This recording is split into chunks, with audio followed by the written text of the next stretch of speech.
ಗಿರೀಶ್ ಮೊಟ್ಟೆಣ್ಣವರ್ ಬಂಧನಕ್ಕೆ ಮಾಜಿ ಸಚಿವ ಅಭಯ್ ಚಂದ್ರ ಜೈನ್ ಆಗ್ರಹಿಸಿದ್ದಾರೆ. ಮಂಗಳೂರಿನಲ್ಲಿ ಮಾತನಾಡಿದ ಅಭಯ್ ಚಂದ್ರ ಜೈನ್, ಪೊಲೀಸರು ಮೊಟ್ಟೆಣ್ಣವರ್ ಅನಾಮಿಕನನ್ನ ಸಹ ಬಂಧಿಸಬೇಕು. ತಿಮರೋಡಿ ಗಿರೀಶ್ ಹಾಗೂ ಅನಾಮಿಕನನ್ನ ಮಂಪರು ಪರೀಕ್ಷೆ ಒಳಪಡಿಸಿ ತಪ್ಪು ಕಂಡು ಬಂದರೆ ಕಠಿಣ ಶಿಕ್ಷೆ ನೀಡಬೇಕೆಂದು ಒತ್ತಾಯಿಸಿದರು. ಧರ್ಮಸ್ಥಳ ಧರ್ಮಾಧಿಕಾರಿಗಳ ವಿರುದ್ಧ ದುಷ್ಟ ವ್ಯಕ್ತಿಗಳು ಅಪಪ್ರಚಾರ ಮಾಡುತ್ತಿದ್ದಾರೆ. ಸಮೀರ್ ಮಾತ್ರವಲ್ಲ, ತುಂಬಾ ಜನ ಯೂಟ್ಯೂಬರ್ಗಳು ವಿಡಿಯೋ ಮಾಡಿ ಅಪಪ್ರಚಾರ ಮಾಡುತ್ತಿದ್ದಾರೆ. ಅಪಪ್ರಚಾರ ಮಾಡುತ್ತಿರುವವರ ವಿರುದ್ಧ ಕ್ರಮ ಕೈಗೊಂಡು ಧರ್ಮಸ್ಥಳಕ್ಕೆ ಅಂಟಿರುವ ಕಳಂಕವನ್ನ ತೆಗೆಯುವ ಕೆಲಸ ಮಾಡಬೇಕು ಅಂತ ಅಭಯ್ ಚಂದ್ರ ಜೈನ್ ಹೇಳಿದರು.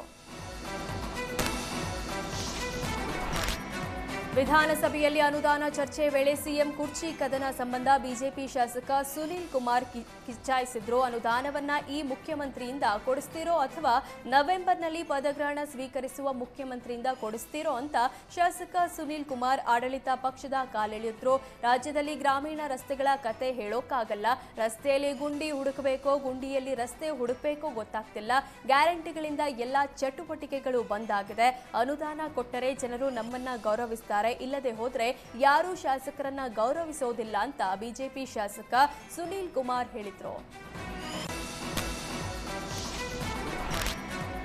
ಸಚಿವ ಈಶ್ವರ್ ಖಂಡ್ರೆ ವಿರುದ್ಧ ಸಿಎಂ ಸಿದ್ದರಾಮಯ್ಯಗೆ ಬೀದರ್ ಜಿಲ್ಲಾ ಕಾಂಗ್ರೆಸ್ ಬಂಡಾಯ ನಾಯಕರ ನಿಯೋಗ ದೂರು ಸಲ್ಲಿಸಿದೆ. ವಿಧಾನಸೌಧದಲ್ಲಿ ಸಿಎಂ ಸಿದ್ದರಾಮಯ್ಯ ಭೇಟಿಯಾದ ರಾಜಶೇಖರ್ ಪಾಟೀಲ್ ನೇತೃತ್ವದ ನಿಯೋಗ ಉಸ್ತುವಾರಿ ಸಚಿವರು ಹಾಗೂ ಜಿಲ್ಲಾಧ್ಯಕ್ಷರನ್ನ ಬದಲಾವಣೆ ಮಾಡುವಂತೆ ಮನವಿ ಸಲ್ಲಿಸಿತು. ಸಚಿವರು ಹಾಗೂ ಜಿಲ್ಲಾಧ್ಯಕ್ಷರು ಪಕ್ಷ ವಿರೋಧಿ ಚಟುವಟಿಕೆ ಮಾಡುತ್ತಿದ್ದಾರೆ.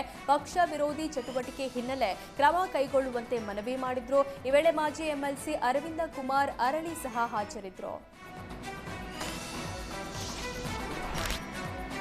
ಅನುದಾನ ತಾರತಮ್ಯ ಖಂಡಿಸಿ ಇಂದು ಸದನದಲ್ಲಿ ಆಡಳಿತ ಪಕ್ಷದ ವಿರುದ್ಧ ಬಿಜೆಪಿ ಶಾಸಕ ಸುನೀಲ್ ಕುಮಾರ್ ತೀವ್ರ ವಾಗ್ದಾಳಿ ನಡೆಸಿದ್ರು. ಸೂ ಫ್ರಮ್ ಸೋ ಸಿನಿಮಾದಂತೆ ಸರ್ಕಾರವನ್ನ ಬಿ ಫ್ರಮ್ ಸಿ ಅಂತ ಕರೀಬಹುದು.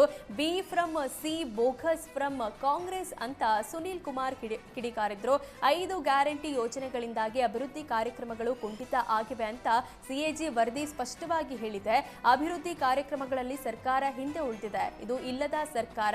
ಕಳೆದ 2 ವರ್ಷಗಳಲ್ಲಿ ರಸ್ತೆ, ಶಾಲೆ, ಸೇತುವೆ ಏನೂ ಅಭಿವೃದ್ಧಿ ಆಗಿಲ್ಲ ಅಂತ ಸುನೀಲ್ ಕುಮಾರ್ ಆಕ್ರೋಶ ಹೊರಹಾಕಿದ್ರು.